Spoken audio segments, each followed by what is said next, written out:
یکمی فرصت بده، لااقل یه کاری کن که من ازت خسته بشم. تو بری ممکنه بیشتر به تو وابسته بشم، واسه جدایی از علاقه‌ای که هست خیلی زوده. یکمی فرصت بده، لااقل یه کاری کن که خوب تموم شه آخرش. تو همونی که میترسیدی یه روزی از تهش، واسه جدایی از منی که عاشقم خیلی زوده.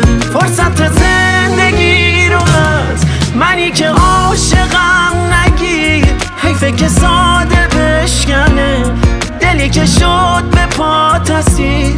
غرور سخت و سنگ من ببین بازم شده حقیر.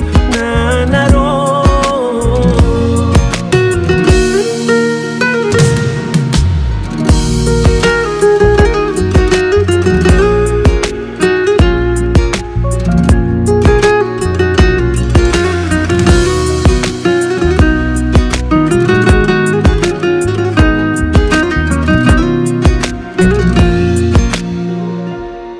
یکمی فرصت بده، از تو خواهش میکنم بمون، به جون تو قسم.